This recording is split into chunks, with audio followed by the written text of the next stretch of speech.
အားလုံးပဲမင်္ဂလာပါဒီနေ့မှာတော့ဂရီဘာအယောင်ဆန်းလေးတွေလေးထားတဲ့ customer တွေတော့ဂရီဘာအနီရဲရဲ့အမျိုးသားစီးလေးနဲ့မိတ်ဆက်ပေးမယ်နော်မွန်မစိုးလေးတွေနဲ့ဝင်ရမ်းလာပါတယ်ရှင်ဈေးနှုန်းလေးက2000ကျပ်ဖြစ်ပါတယ်တရေစိမ်းကလစ်နှစ်ဖက်ပိတ်ပြီးပါရှင်ဒီနေ့တော့ဖက်ဝစ်စင်လို့ရအောင်ဂရီဘာစားတစားလေးချုပ်ထားတယ်အရှိကခုံထူကတလက်မှာအနောက်ကပုံတော်အချူလေးကနှစ်လက်မှာတဲချိုးလေးမှာလည်းစိန်ပြည့်တန်းလန်းလေးတွေထားဆင်ထားတယ် AC ရဲ့စိန်ပြည့်ပုံတော်လေးတွေကြားနိုင်နေသေးတယ်ရှင်ဈေးနှုန်းလေးအနေနဲ့ဆိုရင်6000နဲ့9000ကျပ်ပါထပ်မှန်ပြီးအယောင်ဆန်းပြောင်လေးကိုမိတ်ဆက်ပေးဦးမယ်နော်ဒီကပူစိမ်းရောင်လေးပါ ဒီနေ့ချစ်တယ်ပြောပြုံးပြုံးလေးပြော ဈေးနှုန်းလေးကတော့4000နဲ့5000ကျပ်ပါ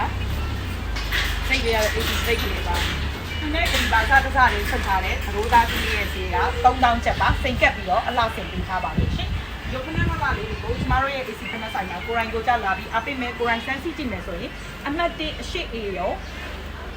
အပြင်ဘက်တန်းမှာရှိပါတယ်ရှင်ဘိုးကျောင်းအောင်ဆန်းစီကားထပ်ပေါက်ကနေဝင်လာပေးပါဘိုးကျောင်းဈေးထဲကိုလာပြီးတော့မှ AC ခဏဆိုင်ကိုရှာမတွေ့ဘူးဆိုရင်3992382938နဲ့3999426226ကိုကိုတက်ကိုစပ်ပေးပါရှင်နောက်ဗီဒီယိုလေးမှာပြန်လည်ဆုံတွေ့မယ်နော်အားလုံးပဲကျေးဇူးတင်ပါတယ်တတာပါ